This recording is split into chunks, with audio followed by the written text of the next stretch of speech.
All right, Case, thank you so much for joining us on the You're Not Alone podcast today.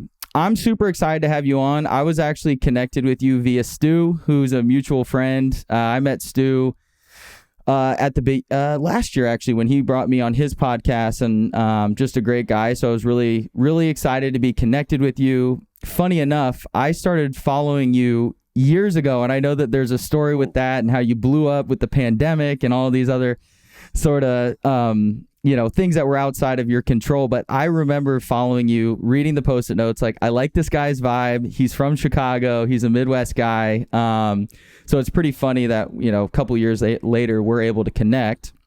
And in doing some prep for this podcast interview, I was listening to your story, and I know that you talk about this. You're like, everyone always wants to dig in and find like the gut-wrenching pivotal moment in my story, but I'm just a guy, and I'm in my process, and I'm on my journey that started with curiosity. And so I've heard that a lot, right, in the interviews you've done and then with your podcast. So what I wanted to do is I want you to share your story with my audience, but before we sort of go down that normal talk track, I wanted to see if it's all right with you if we could take it back to maybe even like the teenage years and sort of build to the Case that we know today at 34 years old.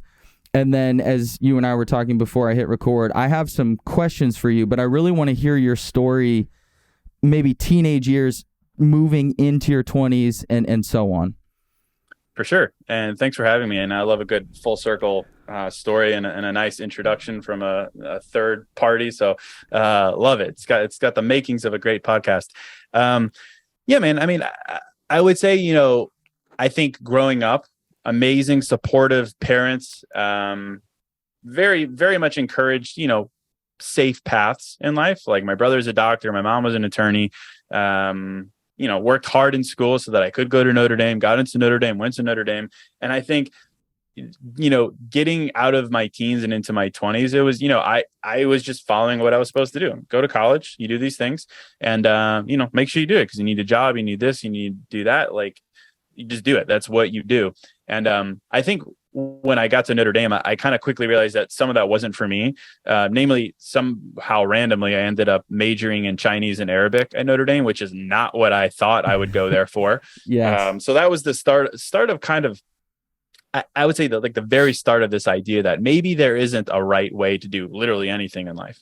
But then I kind of let that thought settle, right? For many years, in fact. Went to Notre Dame, did the Notre Dame thing, majored in Chinese and Arabic, graduated, ended up working in marketing, spent the next 11 years working in marketing, advertising, sales. And then fast forward to 2018, kind of being like I grew a lot, obviously, through that. That was my 20s. And grew to this point where I was like, you know what? I am curious if one day I will look back and regret something. Anything, the things that I've been doing in my 20s. I was 29 when I had this kind of question. I was like, man, you know what? I don't know the answer to that question. That kind of fires me up. I kind of developed a very type A attitude in life, because I dedicated 8 years to sales. And I was like, man, that question fires me up. The fact that I don't have an answer to that question. Am I doing things just because I think I'm supposed to be doing them? Am I doing comfortable things because they're comfortable? I was like, I don't know the answer to that. And I need to find out, because that fires me up. And then, long story short, I started the podcast and started diving into these things, which is mindfulness, which is questioning your conditioning, questioning the path that you've been taken. But yeah, I mean, I'd say, to answer your question, it was always, a path of kind of doing what was right, doing what was expected, doing these things because they're safe, they're expected, they're comfortable, they provide, return on them. But getting to my point, I would say later than I wish, of course, almost 30, being like, is this what I'm supposed to be doing? And I discovered through that process, largely, a lot of them no, not in crazy, destructive ways, but just like doing things that weren't true to me, so on and so forth. And then, long story short, quit my job, ended up doing this full time. But it was a very interesting process. Like, that question sparked everything. Like, am I going to regret these things, my routines, my habits, my vision, my mindset, my perspective, all these things? And I think it started with that question, and led me to many, many different interesting revelations and places following that. But yeah, kind of a evolution of expected to big, catalyst for me, creating the catalyst for myself, and then leading to where I am today. So my mind is exploding with questions. I'm going to sort of circle identity here in a second. And then one thing that keeps coming back to mind for me is I think to the conversations I have with like 18, 19, 20, 21, 22, 23, and they are coming to me and they're, Zach, what is my purpose? How am I supposed to define that? What does that look like for me? And I noticed that question coming up a lot, and they're like grappling with it at such an early age. And it sounds like for you, that question didn't come up until 29. Like up until 29, you were sort of just checking the boxes and rolling with what you had been taught. Is that correct? Like basically what you'd been told, what you've been taught by family members, close friends, whatever it might be, maybe a mentor, like you take the safe path. Now, of course, I would argue that a lot of people would say that sales, especially technology sales. Now, granted, I have a technology sales background as well. I was an account manager for Cisco Systems for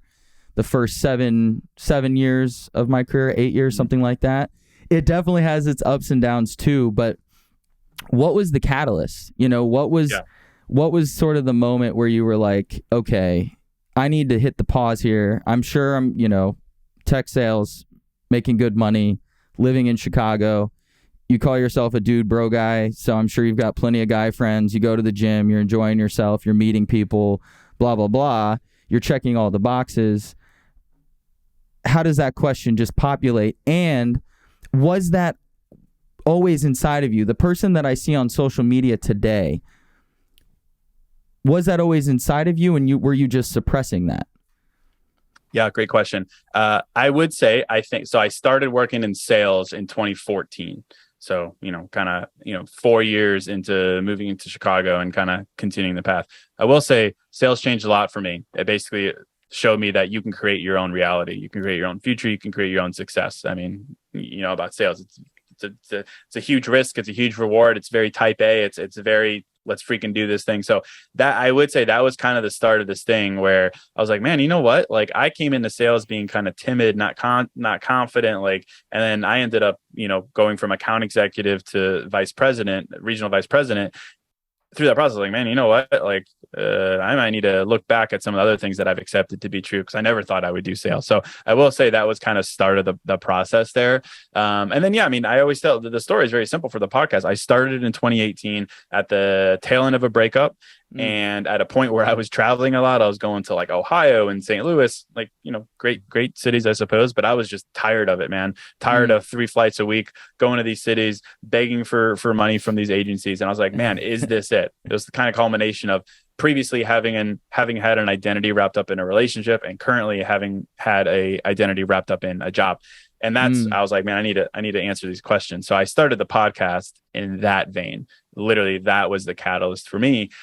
And then I realized through that process what I was doing, which was mindfulness. But more importantly, I realized that, to like people in their teens or early 20s who are looking for their purpose in life, right?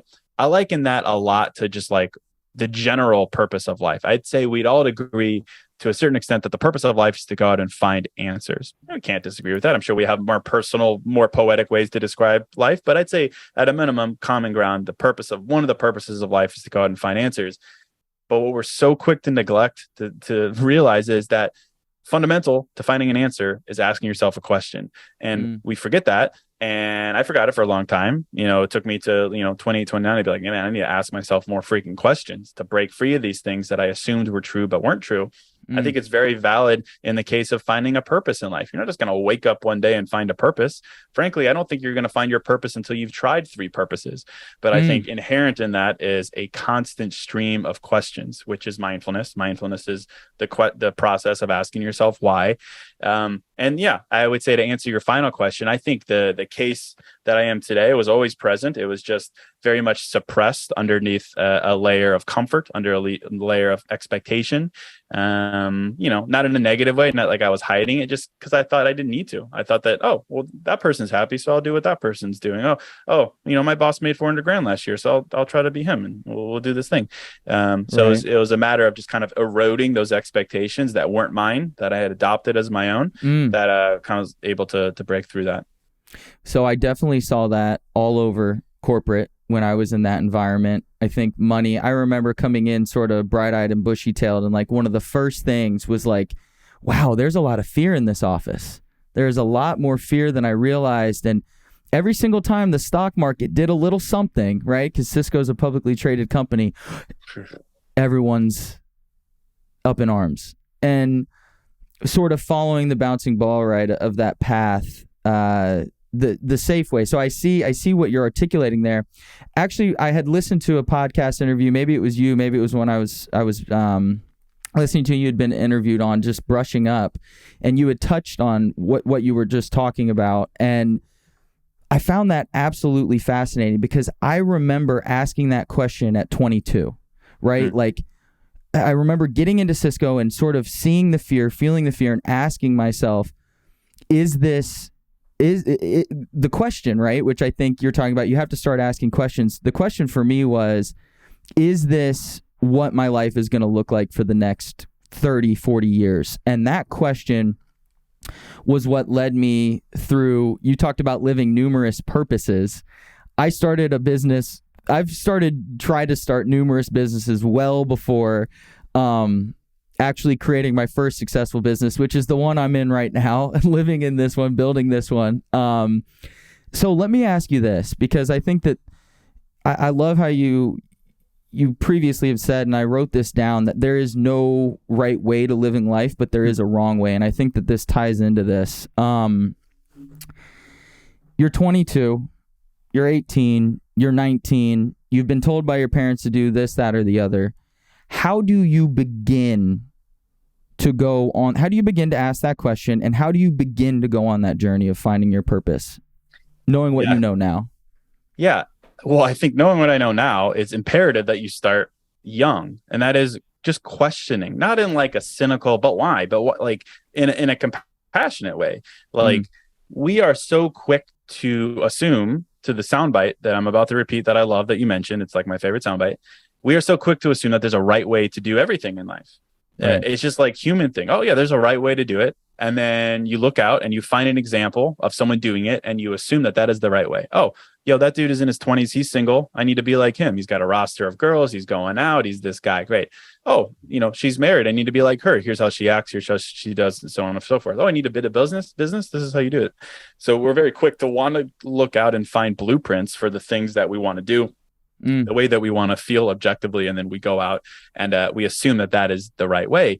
And I think it's great, of course, to be inspired by other people. That's why you have the podcast, so people can be inspired by your perspective and the guest perspective. But if we don't take time to challenge those things, we're going to live through the assumptions that we adopt at an early age. So I think the best way to get to your truth, to understand what's true for you, is mindfulness. And all mindfulness is, it's not this esoteric thing like I used to think it was. I used to think it was all about energies and chakras, and like I don't even know what it means, so forget about it. Literally, all mindfulness is the practice of asking yourself why. WHY. Why do I feel this way? Great. Why am I chasing this thing? Why am I dating this person? Okay.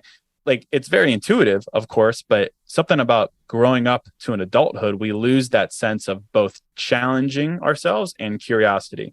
So I think it's imperative that we find a way, whether it's through journaling, whether it's through therapy, whether it's through, some kind of set habit, or whether it's through literally just molding your mind around that word. We have to figure out a way to do that.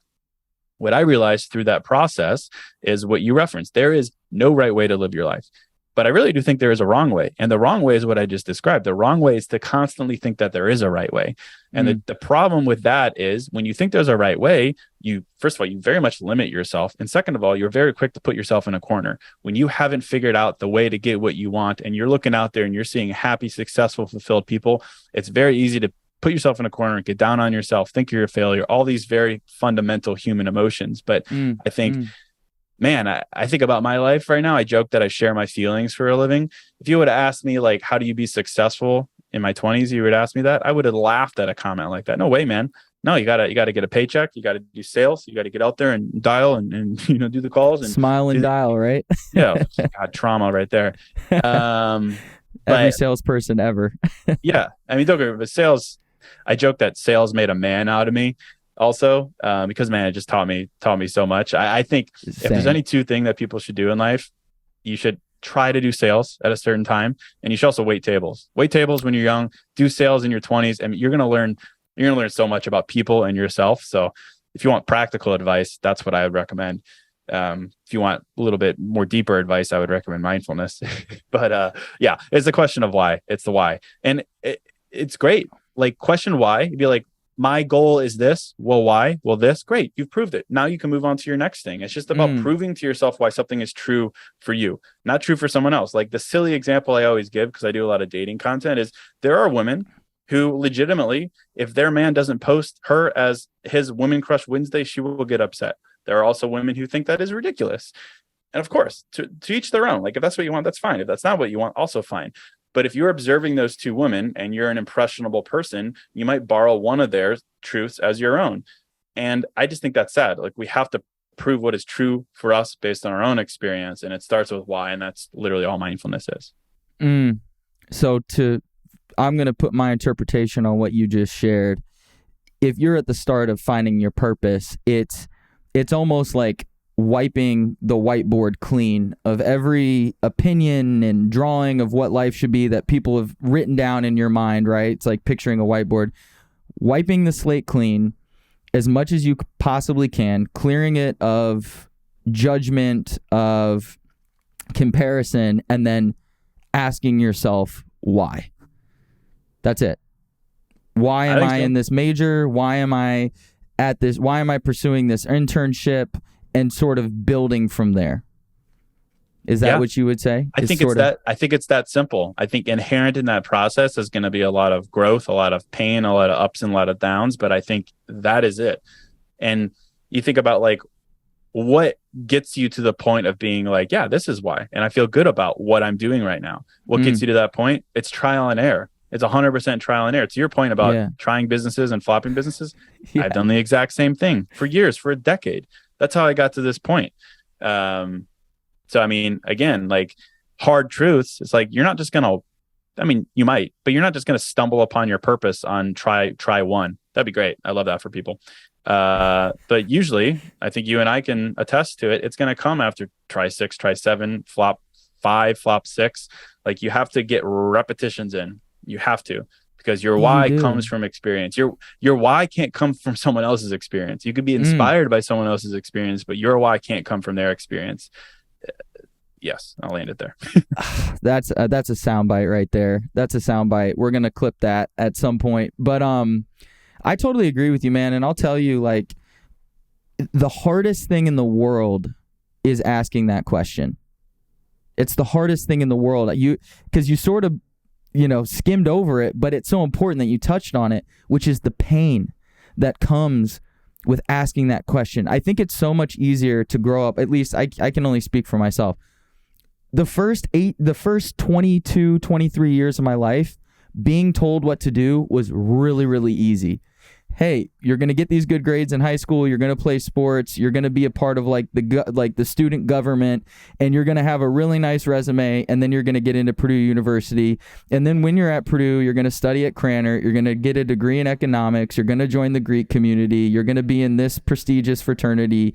And then you're going to do tech sales. I didn't have to do any thinking, man. It was easy. Yeah. It was no problem. And the moment I got there, I was like, something does not feel right.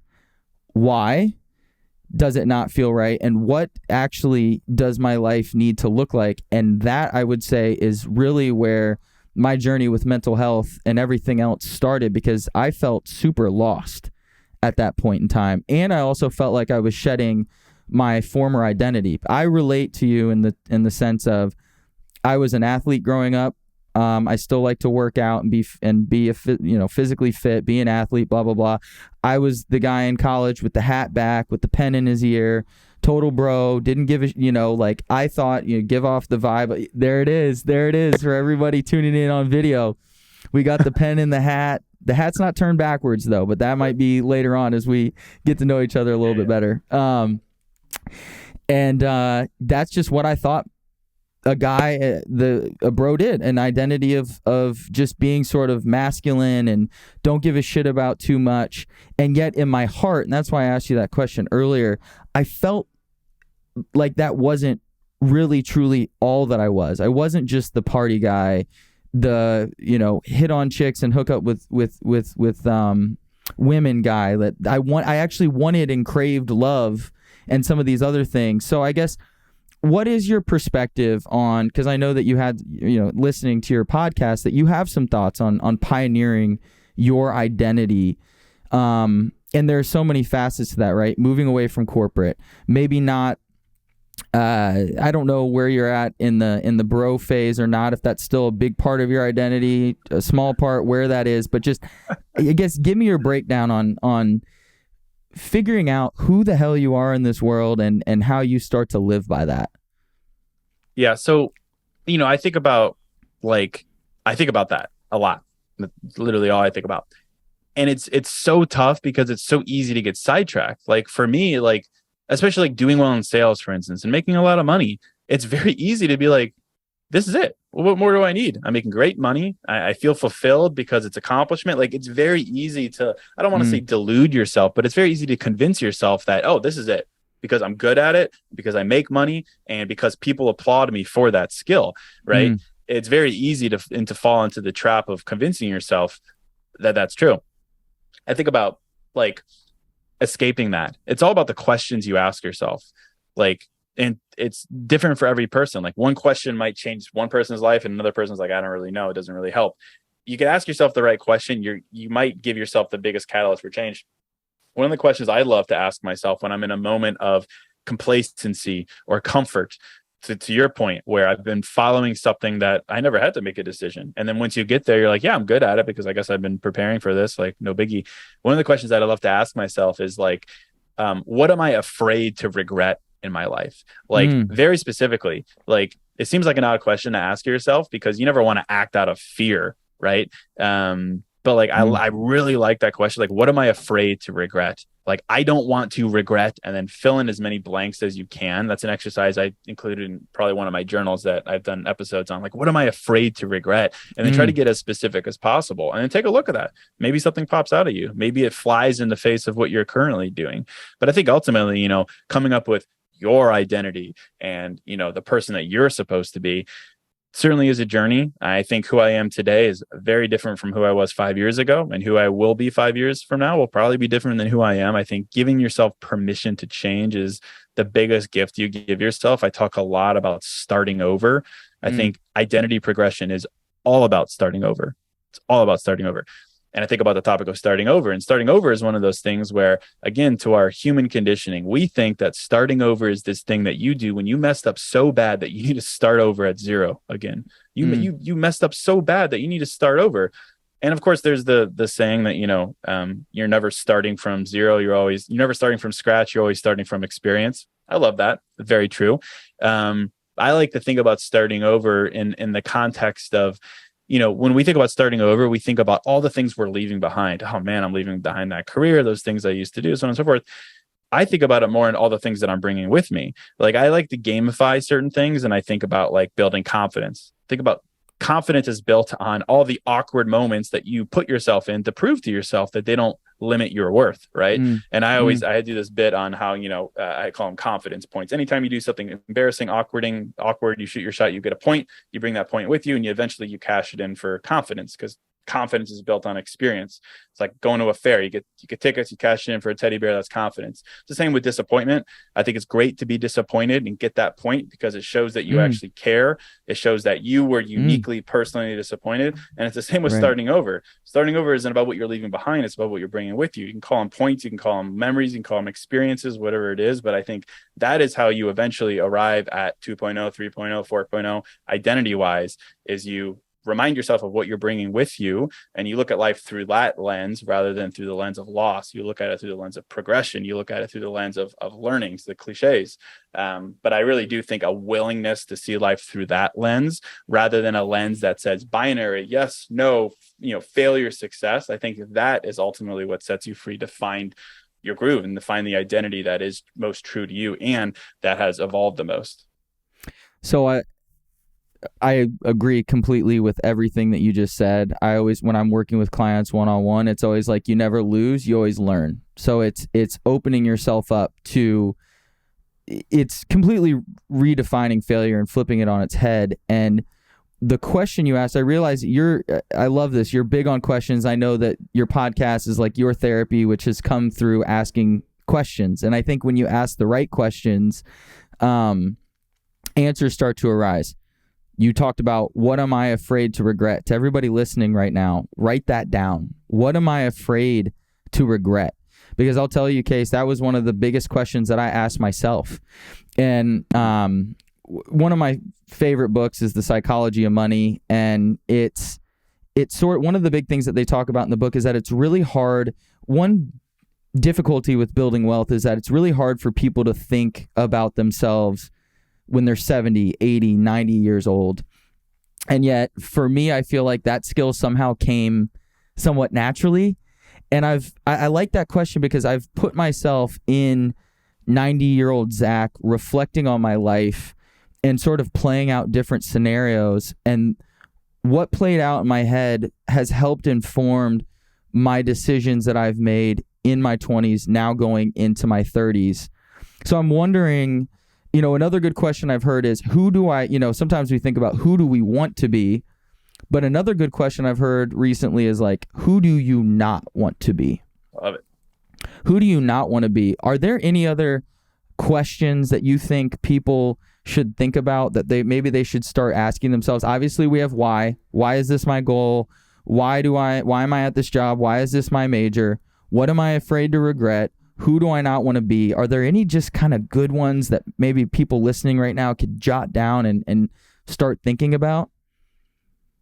Well, you stole the words out of my mouth. I love the who do I not want to be. I do this whole mindfulness session called The Best Revenge in Life, where you basically describe your enemy, describe the opposite of you, describe the you if you were to just forget everything you learned and describe that person. So I love that. There's power in contrast, right? There's power in visualizing that person.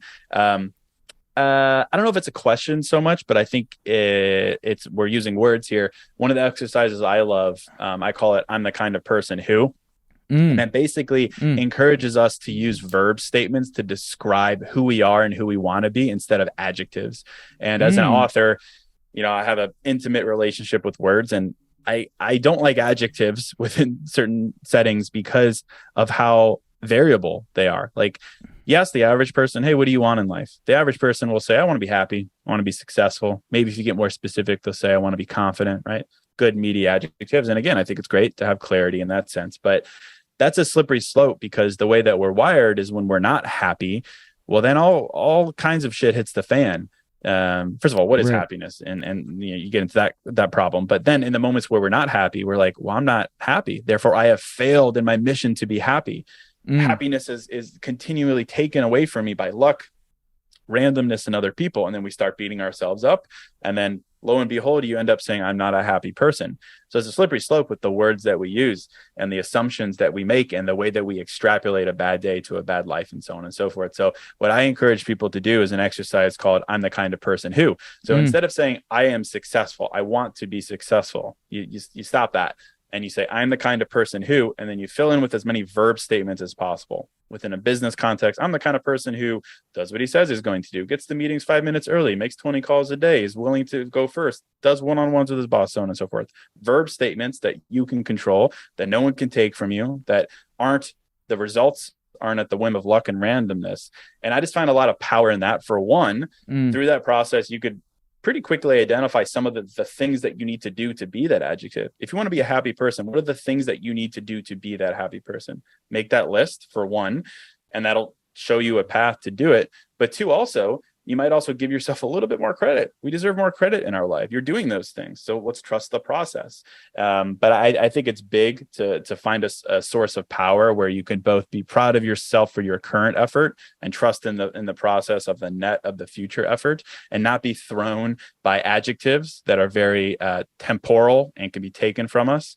And it's a small thing. It's a small reframing, but I like that exercise a lot. I'm the kind of person who choose that adjective that would come to your mind first, and then reframe it into verbs to both, one, give you direction if you haven't really thought about that, and two, to give yourself credit for the things you're already doing so that you can find the incentive to continue going. Absolutely. I feel like it helps sort of stack your identity a little bit. And I know that you're big on 1.0, 2.0, 3.0, 4.0, but sometimes we don't even know who we are in our first version, and when you can put it into verbs. The other thing I like, and I know you're big on this, is control versus acceptance. A big concept in my own life through my own journey of struggling with anxiety, and focusing on, okay, here are the things that I can't control. You brought up luck, right? And actually in Psychology of Money, he talks about the fact that, like, a lot of people that have become financially successful, it's a few factors that they can control, but one of the biggest factors, and what people don't like to talk about oftentimes, is the fact that luck did play a factor in a lot of the biggest successes that we know today. And that if you focus on just that, you're going to drive yourself nuts, because there are so many things out of our control. I'm wondering, what are your thoughts on that? What are your thoughts on developing acceptance around the things that you can't control, and then finding ways to bring perceived control into your life? Yeah, I love the topic. I would touch on luck real quick too. It's like, luck is one of those things that of course you can't control, but you kind of can control it in the sense that luck, I have found, is a direct result of how long you stay in the game. I don't think there's any denying, especially in business, in content creation, in podcasting, like, the people who succeed are those who commit to it and do it for the longest amount of time. It took me 5 years of podcasting to get to where I am today. It's taken me even longer to get to the point of writing. And I've gotten a lot of lucky moments in the past year, but I controlled that luck in the sense of staying in the game the longest, finding a way to just stay in the game the longest. You can call that stubbornness, call that discipline, you can call that commitment, but I really do think we need to reframe what it takes to be successful or whatever we're looking for. It does come down to how can you incentivize yourself to stay in the game as long as you can. And same on, like, love and relationships. How many first dates can you push yourself to go on, and so on and so forth. I think within the context of, trying to control things that you shouldn't control, trying to control everything, it's the toughest thing in life. I'm very type A. I really, really struggle with that. I've done episodes before on the idea of epoche, which is a Greek word that Ryan Holiday talks a lot about. Basically, it's just the suspension of judgment. Like, literally, I don't give it judgment. I don't give it an opinion. I don't give it anything, because it doesn't deserve it. Sometimes I struggle with that. Admittedly, stoicism is one of those things that I love to, like, contrast, because I think stoicism is tough. I think it's very tough. The thing that I come back to when it comes to, like, trying to decide what is worthy of control or not, what is worthy of more effort or not. First of all, it's that question. I think we become reaction robots so quick in life where we don't even think if it deserves our energy or another shot. We just do it. So I think the first and foremost is the question of, is this something that needs to be controlled, or is this something to be accepted? At least ask yourself the question, even if you ignore it and be like, I don't know, so I'm just going to do it. At least ask. Can't hurt to ask. And then second, try to get a little more specific. Is this person that I'm trying to control in between where I am and where I want to be? That might spark a light bulb moment for yourself, because you could be fighting backwards. You could be stumbling uphill. Like, if you zoom out and try to get to the point of understanding why you're doing this thing, why you're fighting this essence, this person, this experience, is this experience between where I am and where I want to go, where I am and where I deserve to go. Well, maybe that changes things. So again, I can't say, control this, don't control this. All I can offer is questions to ask yourself so that you can get to a personal answer. And maybe that is one that can help deliver that for you. I like that. And you said something that sparked in my head. One thing I've noticed in my journey, professionally, in my relationships, is that oftentimes there's tension that forms between where I'm at and where I want to go. I wonder, because I see that a lot with the age group that I work with and speak to, and there's a bit of attachment in that, which I know is another component of mindfulness and something that you talk and speak to. How does one, or how have you, I guess, over the years examined attachment, examined that tension between point A and point B, and have you come to a place where you feel more at peace, or does the tension drive you to get to point B, but then how do you feel when you get there? I guess I'm very curious on that. Yeah, I mean, for me, I'm a big tough love guy, so I love some tension. I love some locker room talk for myself. I respond well to that. I think when it comes to the topic of attachment, though, again, how do you break free of attachment? How do you break free of conditioning? Questions. I think the question that has helped me and that helps a lot of people that I offer, especially within the context of relationships, but it'd be anything really, is examine that attachment.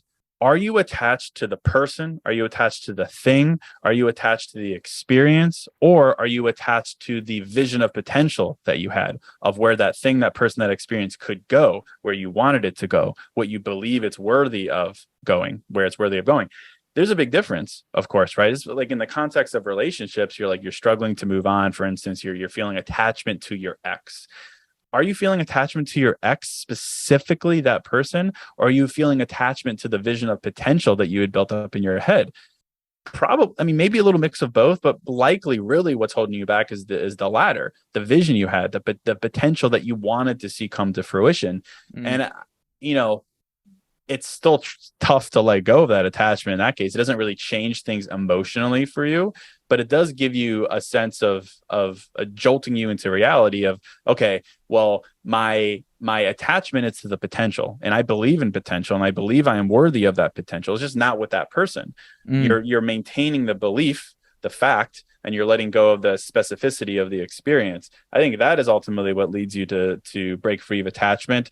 And then you could talk about things like creating closure for yourself and whatever it may be, not just in relationships, but everything, but asking yourself that, where is this attachment coming from? Is it coming from the person, the thing, the experience, or is it coming from the vision of potential that I had attached to the person, the thing, the experience? I think that could be a big question to ask yourself.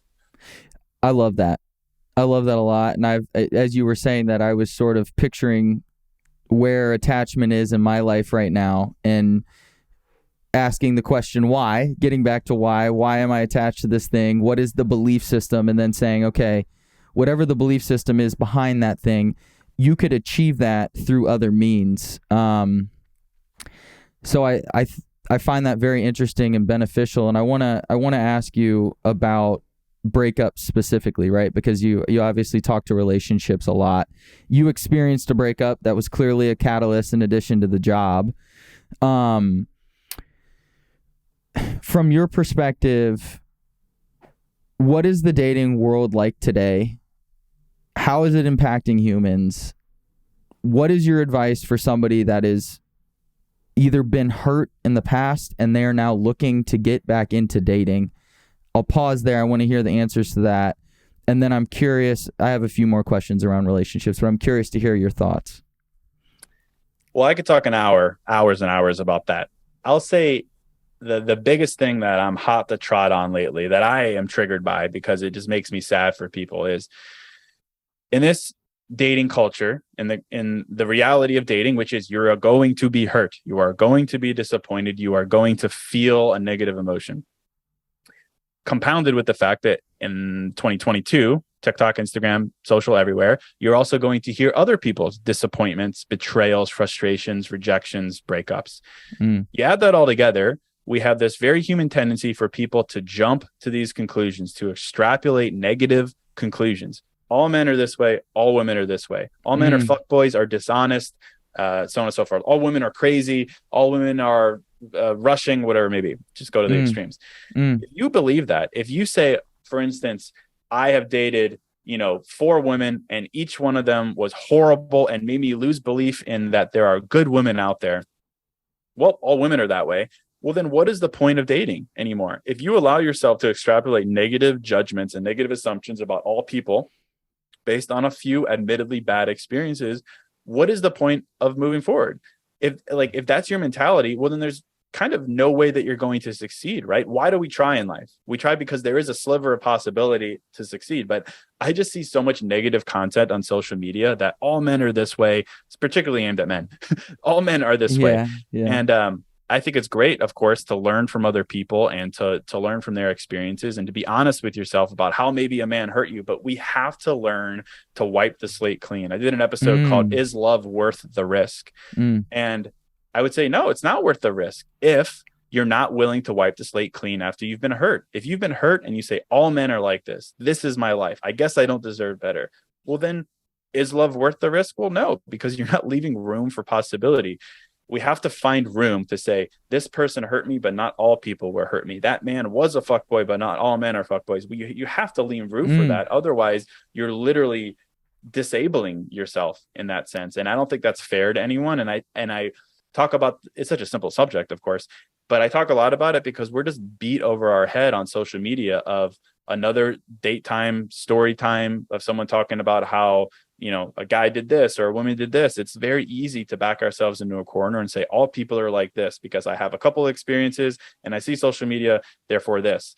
And you can talk about the power of belief and attraction and manifestation. But if you're telling yourself a story that all men are the same and all women are the same, then what the heck's the point of trying? So we have to get to a point where we don't allow ourselves to do that, where we're compassionate with ourselves, where we learn from the experience, but we're willing to start over and bring that thing or those things with us. Is there a way for somebody, because I can totally understand where, especially what you're saying, where people are coming from, they form this belief system and then this belief system informs all of their actions moving forward. So it's almost like a self-fulfilling prophecy. For the person who's been through it, they've been hurt, is there a way for them to wade into the waters while protecting themselves and their boundaries? Any advice that you have there? Yeah. I mean, I think practically, I mean, I'd say emotionally, I think a lot of the times there's this thing where we assume that, let's say you've been hurt, and you've been hurt and it is what it is and it sucks. We sometimes assume this thing where it's like, well, I can't try again until I'm fully healed, or I can't try again until I know why, or I can't try again until something, right? We set this finish line for trial, or even we get to a point where we're like, I don't deserve to be loved until I love myself fully, right? We come up with these kind of like strange binary expressions of allowance to go out and try again. And I would just say, in the face of things like that, it's just not fair to you. I think you absolutely deserve to be loved, even if you struggle to love yourself. I think you absolutely should try, even if you're still healing. And I say that not because I'm like, yo, keep going, like we got to rush through this. But I think a lot of those experiences might be the final thing that actually helps you find closure and love yourself. Like I'd done a couple episodes on the idea of self-love, that if you struggle to love yourself, and you might put yourself on the sidelines from finding someone who would love you, because you're like, well, if I don't love myself, why would anyone love me? And there's a lot of validity to statements like that. Like, if I don't respect myself, why would someone respect me, and things like that. But I think about the value of letting someone in your life, a willingness to try, what that might teach you. If someone else is willing to come into your life and be like, hey, I love you despite all that shit, you're like, whoa. If that person could love me despite all that shit, why can't I love me despite all that shit? Like, very simple stuff, but you never know what the catalyst for that final piece of the puzzle is, whether that's closure, healing, self-love. And if we put ourselves on the sideline for too long, well, to the whole point of the conversation here about experience and why and repetitions and perspective, you'll never get it. So it's tough, trying again, moving forward. Of course, inherent in that is taking with you what you learned. Starting over isn't about what you're leaving behind. It's about what you're taking with you, bringing all that with you. But again, willingness to start over, willingness to wipe the slate clean, willingness to not generalize. And then, of course, you bring those lessons with you. You're stronger because of it. You have a better outlook on people. Maybe you can see through people better. You've got more EQ. But ultimately, I think you combine those things and you find a way to move forward, even though when the easy answer is to, step back. Yeah, definitely. And I guess in that vein, do you have any advice for healing when you talk about self-love? If someone listening right now has gone through a breakup, do you have any advice for them on that healing front? Yeah, I mean, I would say just most practically, like we think about healing, we jump to words like closure. One of my little sound bites that I like to give is that closure is not a team sport. I think we're very quick to think that closure is a process. There's a list of steps, and one of those key steps is, talking to your former partner, your ex, getting on the same page, understanding the whys, doing all these things. And I think that could absolutely be part of the process, but it can't be initially. It can't be a team sport, because otherwise you're literally waiting for them to heal you. You're literally waiting for their permission to give yourself closure. So I think just from a perspective, we have to get to a point where following a breakup, it's a breakup. It's no longer about them. What you do next is no longer about them. What you do with that lesson is not about them. It's the closure that you create and give to yourself. It's not a team sport. It's not what they say. It's not one final conversation. It's not a same page type thing. It's what you give yourself. And I would just offer that and end it there, probably, just to say that, that is how you take your power back after a relationship too, because you might have felt powerless in the face of that relationship. The first step is realizing that closure is something you give yourself. And it's also not even closure. Like, closure is a tough word, because closure in and of itself seems very binary. Door closed, lesson learned, move on.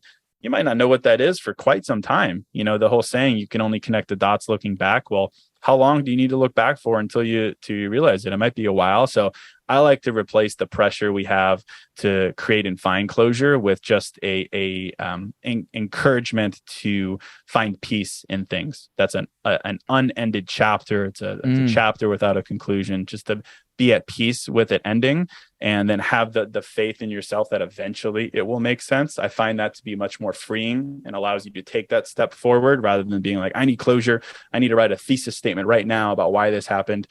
Maybe replace the word closure with peaceful acceptance and see what that does for you. Okay. I like that. And I agree with you too, because I had a heartbreak in college that sort of knocked me on my butt there for a while. And I feel like the lessons of that breakup did not come for many years, largely because I don't think I was ready to examine what the lessons were.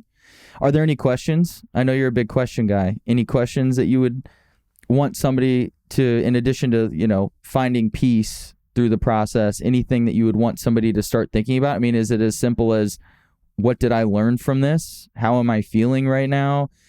Or is there for me, I think too, is there a temptation right now to dull these emotions out with, for me, pot was a big one, alcohol, chasing after other women. None of them brought any peace, to use your word. So I'm just curious, are there any questions you would encourage people to ask? I think on the spot, maybe nothing specific. I mean, I think the ultimate question, of course, is like, what did I learn through this process? Like, how does this help solidify my belief in what I deserve? Like, dating's all about knowing what you deserve, but it's also holding yourself accountable to why you deserve that. You can't go out and say, I want this, that, and the other, and I deserve it. You have to say why. Why do you deserve it? Like, I think there's this mentality to be like, I'm a prize, but show why you're a prize, and then you are the prize. In the face of a breakup, I think there are big time truths that come with the breakup, that if you can align with that why and that thing that you deserve, it makes it so much more real, and you hold yourself to it. So trying to figure out what that is, I think, is key. The ultimate way, of course, is through the question of, what did you learn? Like, what standard are you creating from this? I'm blanking on some of the things. I actually created a journal called Closure. It's literally a breakup journal that I created about a year ago. So you can take a spin through that if you want. But ultimately, I mean, giving yourself time, taking a step back, and not forcing an answer. I think time is your best friend in that sense.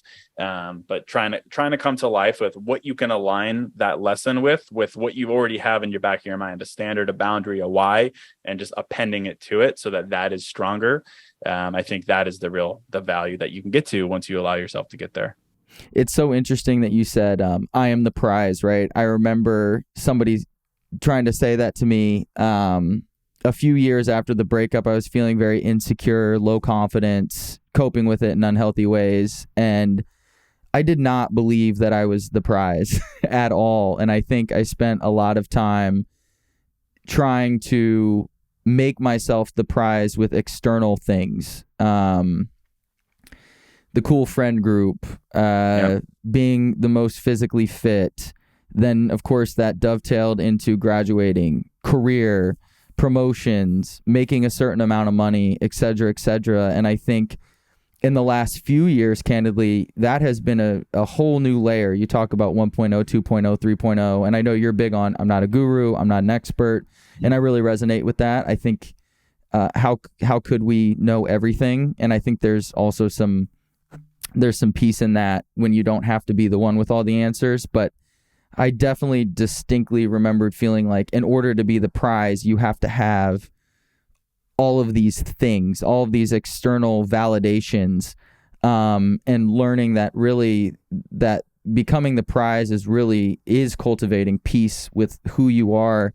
And if somebody doesn't resonate with that, that's sort of on them. And I know that can be a little fluffy at first, but that's kind of where I landed with that.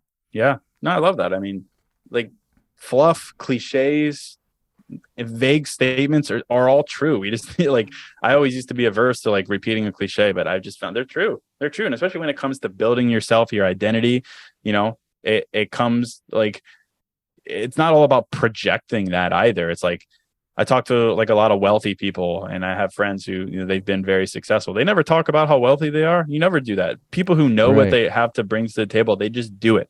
They just go out, they do their thing. They just go out and they build their wealth. They just go out and they build their business. They don't talk about it, because what they have found is that the ROI is on the things that they do, the person they are. That is what attracts other people. We want to talk about law of attraction and things like that. It comes through effort. It comes through, pride in those things, not arrogance, not ego. So getting to a place where you can truly build that and say, I'm doing this for this reason, not to project something, not to prove something. Well, if you can get to that point, I think you're setting yourself in the right direction. Yes, and I relate to that so much. Oftentimes I'll see people comment on social media like, I'm going to be the biggest business mogul alive, just you wait, or I'm going to be the biggest rapper. I've seen that's like the most recent one I saw, like I'm going to be the biggest hip hop artist the world's ever known. It's like in a comment section.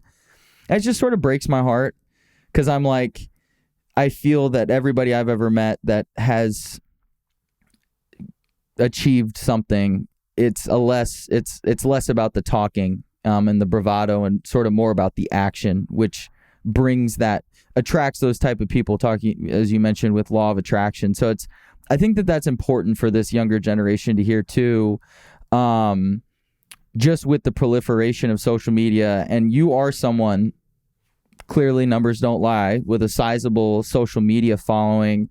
Has that altered your relationship with yourself, with social media? Have you had to create boundaries? I'm curious. I mean, is there anything that you would want the younger generation to hear? Like, hey, okay, I'm a person with a large social media following. There are positives. That's why everyone's pursuing it. But there's also these cons, and I want you to hear about them. I mean, my opinion is I think social media is stupid. I mean, obviously, I find a lot of value in it. I like being inspired by other people. Obviously, it's a privilege to have a following for me. It's how I share my thoughts and my voice, and how I, encourage people to do the things that make me money, of course. But, it has changed nothing about who I am. Like, I get no validation anymore through having people compliment me, be nice to me, like a photo. It doesn't do anything for me. Internally anymore. It did in the beginning. I was like, oh man, wow, this means I am cool. I am this, I am that. I remember getting the blue check mark. I was like, oh shit. It doesn't change anything. It literally doesn't change anything. Yeah. And that's a tough reality for people to understand, because it'd be like, oh, it's easy for him to say that. It's like really, Jim Carrey. I mean, it's Have you heard about that example? Which one? Jim Carrey saying, I wish everybody could become wealthy to realize it doesn't make you happy. I don't know if you've ever seen that interview.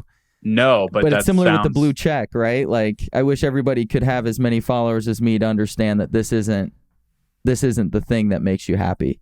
Yeah. I would love for people to realize that as well. I mean, obviously, again, it is an incredible privilege to have to have a platform where I could do these things, but it has not changed myself. It has not changed how I feel about myself. If anything, it's made me more insecure because, you know, you're hanging on a popularity contest. If you get less likes, all of a sudden you throw this doubt on yourself. So if anything, it's the opposite of what you think it gives you. It gives you a platform to bring your purpose and your passion to life. That is literally all it does.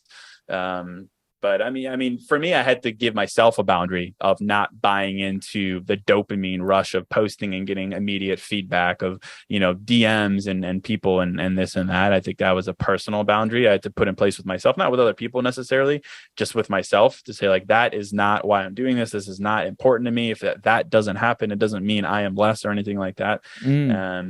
Yeah, it's weird. It's one of those things where it's like, I need it. I need social media. I understand that for my business to do these things, but I see it for what it is. It's a means for me to give voice to my talent and my art. It's not a means to boost my self-image or anything like that. Right. And you said that has been a transformation as well too, right? From the start to where you're at now. I'd say so. Yeah. I mean, I'd say in the beginning, 100, 200,000 followers, and, you know, a lot of them women, and, you know, being very kind to me, you know, filled my head with all kinds of ideas of, who I am and, you know, what that means and all this kind of stuff. But that ended pretty quickly, to be honest. I was like, it's just the same thing every day. It's like you could find the same validation every day through that. And where does it lead? It doesn't lead anywhere. It doesn't help me further what I am so adamant about, which is what I'm here on earth to do. So I'd say, yeah, it's definitely been a transformation. That's awesome, man. And I tie that back to me as a much younger man. I've been with my now wife for the last 8 years, but there eventually became a point where it was like hooking up with women just leads to the same road. What I actually crave is love, and you find that through an intimate relationship. So I just saw the time. Let me ask you 2 more questions and I'll get you on your way. I know we went 15 minutes over. I'm sorry. You were dropping knowledge bombs. What have you learned about being single in that vein, right? We're talking about, I guess, sort of dovetailing it off of the conversation about social media. What have you learned about being single? Well, I can give my perspective as a guy. I tend to give a lot of advice to women. I would say, you know, most guys would be like, oh, being single is awesome. Most women would be like, I don't want to be single. At least we're just picking the generalization here. I think for me, being single, I'm in a relationship now. I was single from like 29 to 33. Pivotal years being single, awesome time being single. You're secure, you make money, you're good to go. You could do anything you want, and you're single. It's great. I mean, I would say I would learn so much about myself through that time, being able to be selfish, being able to be responsible to myself and myself only, doing all these things. But I also realized in like the soundbite that I tend to give to a lot of people who, you know, don't want to be single or have been single for too long and start worrying about themselves and what they bring to the table and if they'll ever find their partner. You know, I talk to a lot of older generations and ask them, you know, what they regret in their life. And I hear all kinds of answers, especially in regards to relationships. I have never heard someone say, I regret being single.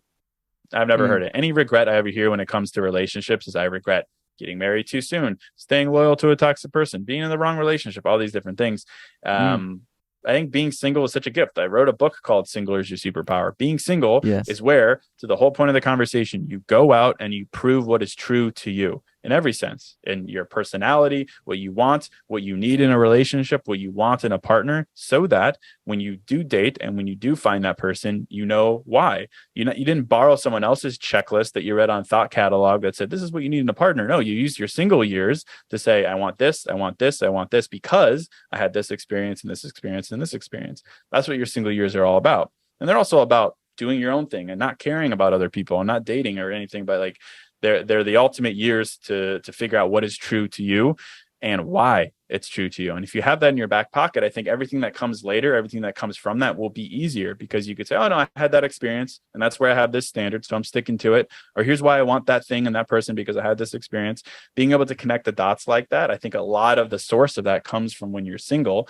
So I just really encourage people to slow down, you know, especially if they're trying to not be single, just to appreciate what you have the best you can, because I know it's not easy.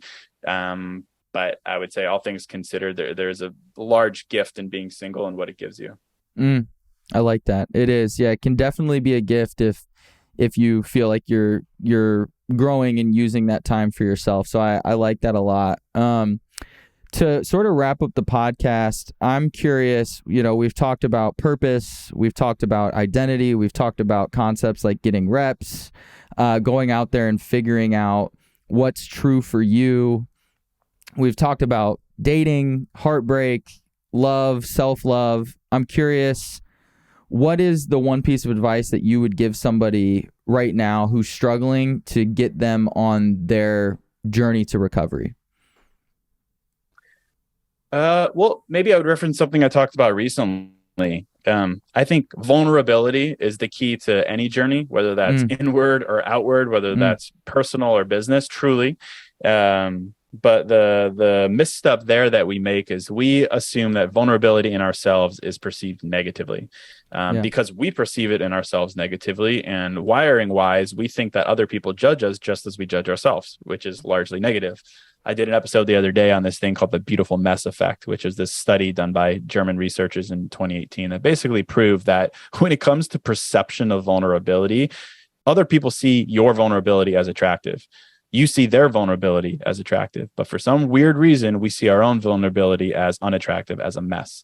So they did all these studies to kind of prove that, sociologically and with all these things. It was pretty cool. You could listen to the episode that I did on it if you want the whole thing, but it really is a freeing thing to understand sometimes how hypocritical we are for ourselves in the way that we judge ourselves for something so negatively, but the same exact thing in others we admire. And yet here we are holding ourselves to a ridiculous other standard. Take a step back. Stop assuming that other people judge you like you judge you. We are our own biggest critic. We're the only people in our lives who have a continuous, low light reel of all the things that we've done wrong in our life, every misstep we've taken.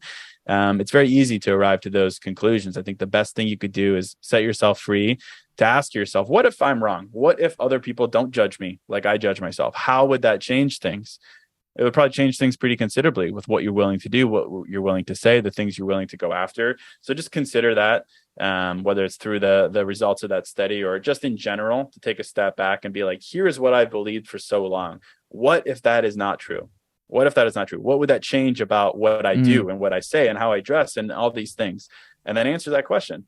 And then maybe try to do some of those things. I would say that's probably the best advice I can offer. I love that, man. And it all comes full circle around just asking questions. Asking why. Asking, what will I regret? What will I be afraid of regretting? Doing the I'm the kind of person who exercise. Questions that lead to answers that I'm assuming lead to more questions, and so on and so forth. The journey goes, but along the way, hopefully creating a little bit of an enlightenment and peace in who you are as a person. So I appreciate you sharing that, man, and coming on and sharing your wisdom and everything that you're doing. It sounds like, especially for people in the dating world, I know that my audience is going to greatly benefit from some of the tidbits that you shared today. So I just wanted to thank you and just appreciate everything that you're doing. Cool, man. Well, thank you. Yeah, I mean, any chance to talk about myself and what I like to celebrate, it's a good opportunity. So I always take it, and I appreciate you giving me a platform to scream and shout about these things. 100% Case. Thank you very much, and we'll talk soon.